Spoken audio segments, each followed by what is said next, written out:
At mga kapatid, ah, wala na tayong oras mga minamahal. At tuloy-tuloy na po tayo mga minamahal. Tayo po'y manalangin sa ating pinakamahal na Panginoong Jesucristo. Praise the Lord. O pagpala naming Ama, Diyos makapangyarihan sa lahat, sa pangalan ni Jesus, narito po kami, taos puso na po pasalamat, taos puso na po kumaba, sa punat dalangin ng mahal na Pastor Wildy Estrada Almeida, sa napakahalagang bahagi po sa iyong banal na programa. Mahal na Panginoon, patungkol sa iyong banal na salita, samahan po kami sa iyong kapangyarihan, sa ganang akin wala akong magagawa, mahal na Panginoon.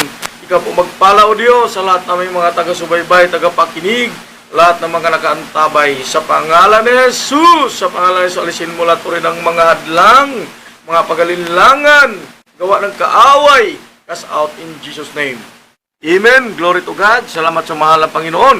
At ang Diyos mabuti sa ating mga buhay. Praise God. At ito natin ating mga sarili, mga minamahal sa salita ng ating dakilang Diyos. At kung mayroon kayong mga pulpen, papel at mga Biblia, atin pong buksan mga kapatid. At atin pong sundan ang ating pag-aralan sa gabing ito. Dito po sa Mateo, Kapitulo 7, versikulo 13, dito po tayo mga minamahal. Kayo'y magsipasok sa makipot na pintuan, sapagkat maluwag ang pintuan at malapad ang daan patungo sa kapahamakan. At marami ang dooy nagsisipasok, sapagkat makipot ang pintuan at makitid ang daang patungo sa buhay, at kakaunti ang nakakasumpong doon. Amen. Ang Diyos magpala sa kanyang banal na salita, mga kapatid. Mga minamahal, maraming nagtatanong kung marami ba daw ang makapunta sa langit. Ang sagot po, mga minamahal, mas marami ang mapunta sa impyerno kaysa mapunta sa langit. Bakit po? Dahil mas madaling gawin ang masama kaysa mabuti. At ang tao ay mas pinili nila ang doon sila maligaya at doon sila masaya, mga minamahal. Dahil ang tao ay gustong mamuhay na marangya, masaya, maligaya, at gusto nilang maabot ang lahat ng kanilang mga pangarap, mga kapatid. At gusto nilang pasukin mga bagay na kahit hindi maganda, basta kay masaya lang sila, mga minamahal, andun ang karamihang tao at yun ang kanilang pinipili, mga minamahal. Yung mga walang bawal, no? Yung mga okay lang, mga kapatid. Okay lang kahit maimperno, okay lang, mga kapatid. Ang sabi ng Biblia, mga minamahal, maraming pumapasok sa matangkad, malapad na daan, mga minamahal, kaysa makipot na daan. Ang makipot na daan, yun ang daang mahirap. Mahirap pasukin, mahirap daanan dahil maraming bawal na hindi nagustuhan ng mga tao, mga kapatid. Kami po ay magbigay ng impormasyon sa lahat ng mga taga-subaybay at taga-pakinig dahil maraming naniniwala na maraming daan ang dapat tatahakin at lalakaran ng mga tao. Mayroong naniniwala na 300, mga kapatid. Ang ibinigay namin informasyon, mayroon lamang 200 na dapat pagpilian ng isang tao, mga kapatid.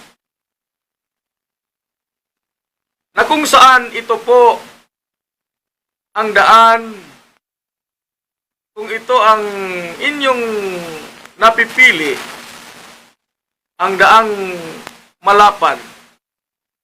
Ang sabi ng Biblia, ito po ang nilalakaran ng marami na kung saan ang mga tao ay andoon sila lumalakad na ayon sa kanilang sariling kalooban. Sila'y lumalakad na aayon sa kanilang sariling kagustuhan, mga kapatid. At maraming nagsilaka doon, mga kapatid. At sa makikipot na daan, mga minamahal, dahil ito po'y mahirap, makitid, ikaunti lamang ang nakakasumpong doon, mga minamahal. At kaunti lamang ang lumalaka doon dahil mahirap, mga kapatid. Dahil ang tao ay gusto lang nilang hindi sila mahirapan, mga minamahal. Yun ang ginusto ng tao, mga kapatid. Pero, ang sabi ng banal na kasulatan, mayroon daang tila sa tao ay parang matuwid.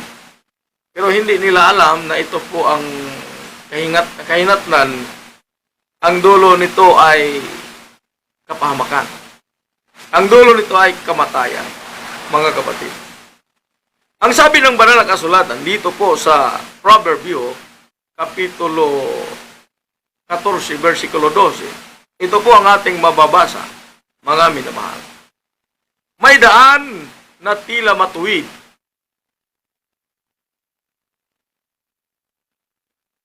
Ang sabi po, may daan na tila matuwid sa isang tao. Ngunit, ang dulo niyaon ay mga daan ng kamatayan. Ha?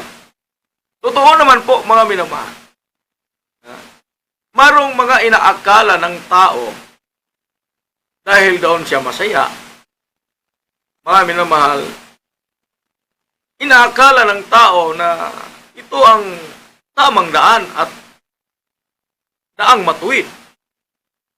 Dahil doon siya nakakasumpong ng kasiyahan, kaligayahan, at parang ando na lahat at wala na silang hinahanap, mga minamahal. Kayamanan, kalayawan, mga kasiyahan sa sanglibutan, barkada dito, barkada doon, inom dito, inom doon, bisyo dito, bisyo doon, babae rito, babae doon. Lahat, mga kapatid, ando na, mga minamahal. Yung mga bisyo, mga pagsusugal, pagdadrugs, pagnanakaw, pambababae, lahat ng mga kalayawan na kanilang hinahanap, mga minamahal. Na para bang kung sila ang magsasabi, daw langit na, mga kapatid. Dahil sa pag-akala nila, marami silang kayamanan, marami silang pera, magawa na nila lahat, mga kapatid, dahil andyan na sa kanilang lahat, sa kanilang buhay, mga minamahal. Ang sabi ng Biblia, tila matuwid sa isang tao, ngunit ang dulo niyaon ay mga daan ng kamatayan, mga minamahal. Hindi nila nalalaman ang dulo sa kanilang mga ginagawa, ang dulo sa daan na kanilang pinipili, mga minamahal, ay nagdudulot ng kapahamakan. Di ba? Sa sobrang inom, sobrang sugal, sobrang bisyo, maraming namamatay, mga kapatid. Maraming na-aksidente. Maraming kinikitila ng buhay, mga minamahal. Naging sayang ang kanilang buhay dahil sa pag-akala nila ang kanilang daan na tinatahak ay tila matuwid. Pero ang sabi ng Biblia, ang dulo niyaon ay kamatayan. Kaya po mga minamahal, tayo po ay binabalaan, mga kapatid, na huwag tayong pumasok. Ha? Huwag tayong pumasok sa landas ng masama. Yun pala, mga minamahal, ang ibig sabihin ng Biblia, ang daan na hindi dapat papasukin at hindi dapat tatahakin at hindi dapat lalakaran yung kasamaan, mga minamahal. Huwag kang lumalakad ng lakad ng mga masasamang tao, mga kapatid. Ha? Ang sabi namin sa inyo, sa lahat nating mga taga-subaybay, taga-pakinig, kung bakit mas marami ang napunta doon sa kapahamakan, mas marami ang napunta doon sa kamatayan, marami napunta doon sa impyerno, dahil mas maraming pumipili sa mga daan na tila matuwid para sa isang tao. Maraming lumalakad sa kasamaan. Maraming tumatahak sa kasalanan, sa mga masasamang gawain. Ang sabi po, mga kapatid, dito sa Proverb 4 verse 14 up to 15, huwag kang papasok sa landas ng masama at huwag kang lumakad ng lakad ng mga masasamang tao. Ilagan mo, huwag mong daanan, likuan mo at magpatuloy. Mga minamahal, huwag kang lalapit sa daan ng masama para hindi ka maging peligro ang buhay mo. Iwasan mo, mga kapatid. Huwag kang mag-interes ng kanilang mga ginagawang hindi mabuti, mga minamahal.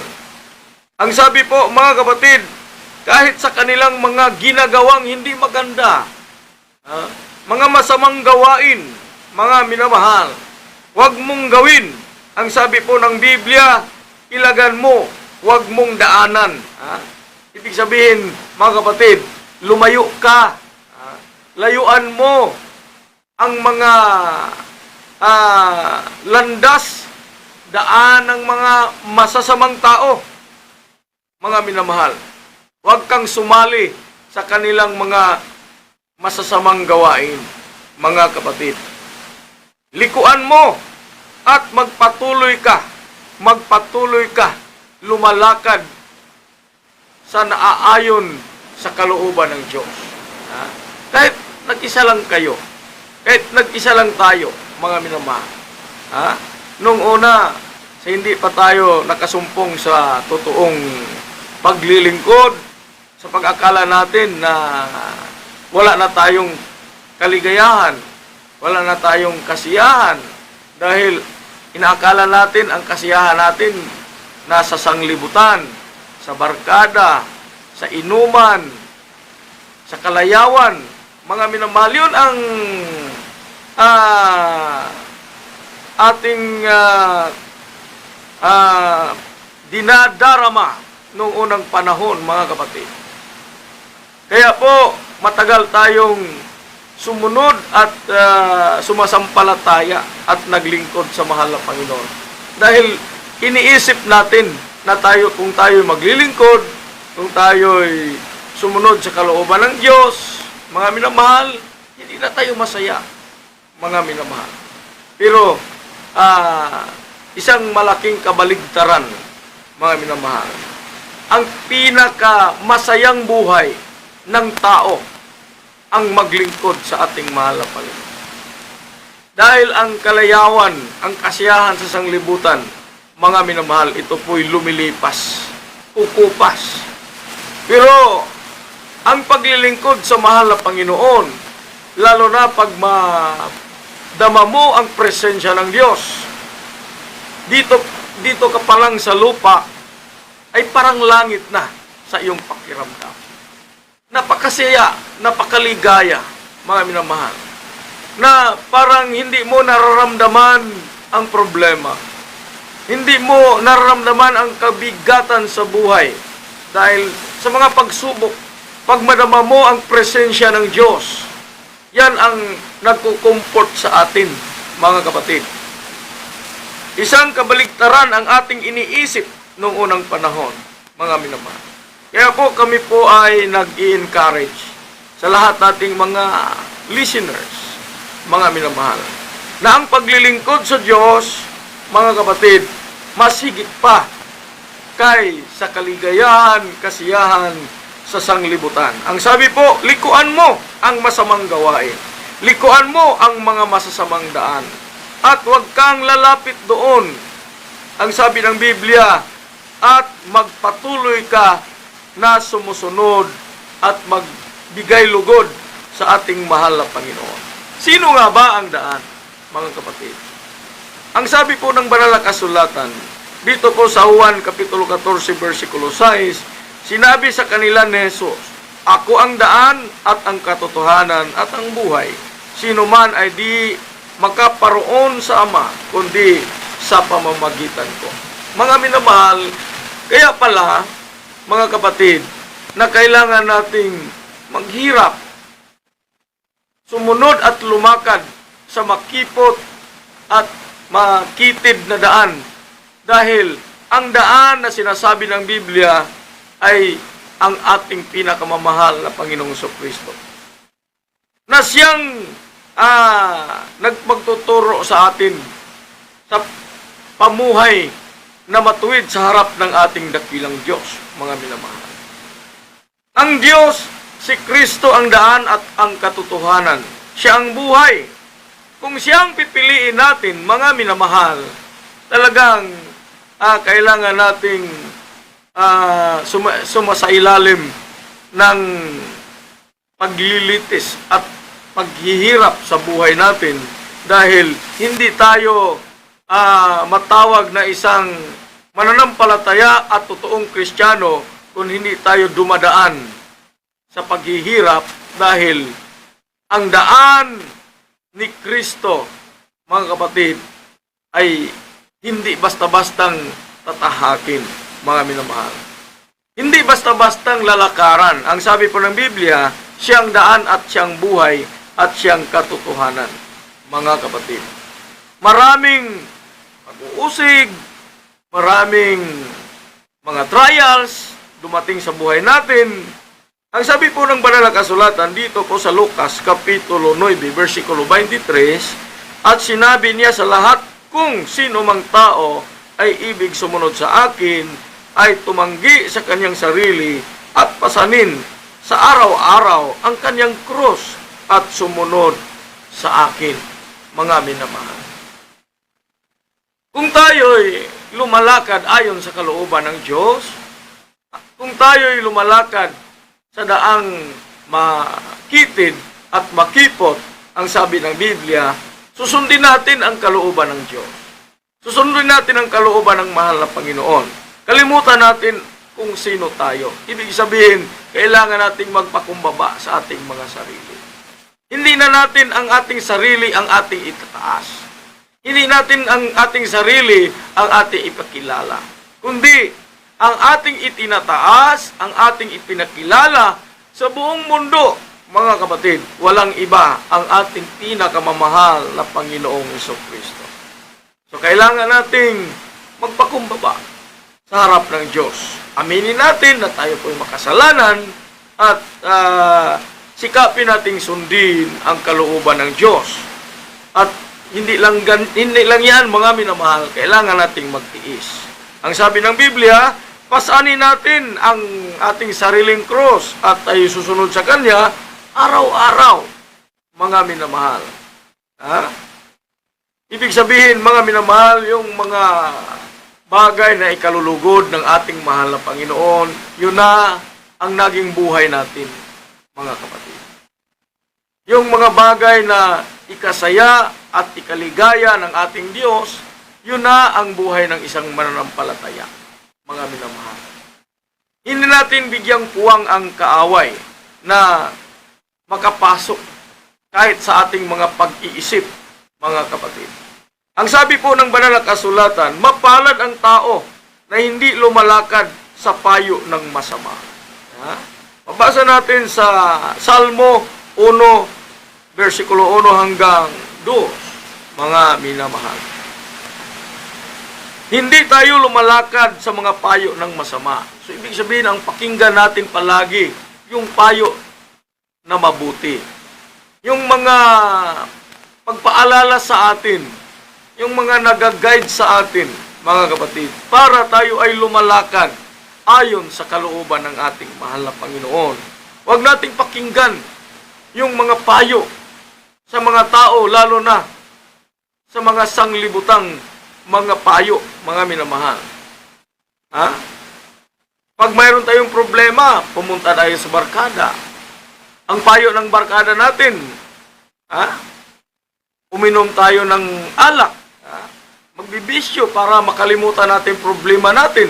Hindi yun magandang payo, mga minamahal. Yung iba, mga minamahal, turuan ka na paggawa ng masama, pagnanakaw, manulis, yung mga masasamang gawain, mga kapatid, para masalba yung problema mo, mga minamahal. Maraming ganyan, mga kapatid. Pag sila ang sumbungan mo sa iyong problema, talagang ang payo nila ay hindi maganda, masama, mga minamahal. Ang sabi ng Biblia, huwag mong lalakaran ang payo ng masama, ni tumayo ka sa daan ng mga makasalanan, ni nakaupo man sa upuan ng mga manlilibak, mga minamahal. Ang buhay ng isang mananampalataya ay nasa katuwiran, mga minamahal. Yun ang maganda. Ang dapat ipamuhay ng mga taong lumalakad sa makipot na daan. Dahil hindi na tayo ang masunod sa buhay natin. Hindi na tayo masunod sa sarili natin, kundi ang Diyos na ang mangunguna sa buhay natin.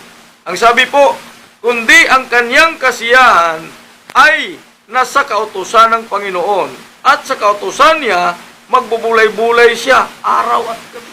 Totoo po, mga minamahal. Ang totoong Kristiyano na lumalakad sa makipot at makitid na daan, ang kanyang kasiyahan, ang pagbubulay-bulay sa salita ng Diyos. Ang kanyang kasiyahan, ang pagbubulay-bulay sa kabutihan ng Diyos. Ang pagpupuri, ang pagpapasalamat, mga minamahal. Kung baga, ang Kristiyano, tatlong anggulo lamang ang kanyang napaka-importante sa buhay. Una, pagsamba. Trabaho at pamilya. Yun, mga kapatid. Pagsambang number 1, mga minamahal. Ang pagsunod sa kalooban ng Diyos, mga kapatid. Yun ang dapat gawin ng isang tao. Mahirap man para sa iba, pero para sa atin, ito po ang napakasayang buhay bilang mananampalataya. Ang sumusunod sa kalooban ng Diyos at nakikinig sa mga mabubuting payo, mga minamahal. At palaging nagbubulay-bulay sa salita ng Diyos. Palaging nagbubulay-bulay sa kabutihan ng Diyos. Yung mga himala na ating nararanasan, mga pagpapalang ating nakamtan, yun ang bubulay-bulayin natin araw at gabi, mga kapatid, na talagang hindi mapigilan ang luha natin tumulo sa ating mga mata. At para tayong manginginig, mga minamahal, dahil sa presensya ng ating mahal na Panginoon. Ito po, mga kapatid, ang mga taong lumalakad sa kalooban ng Diyos. Mga taong lumalakad na aayon sa kagustuhan ng Diyos, mga minamahal. Mahirap ang bilang Kristiyano, pero masaya, mga minamahal. Hanggang dito na lang po, mga kapatid. Kaya po sa ating mga listener, mga minamahal, hindi pa huli ang lahat, mga kapatid. Kailangan piliin natin yung makitid at daang makipot, mga minamahal. Mahirap man, pero masaya.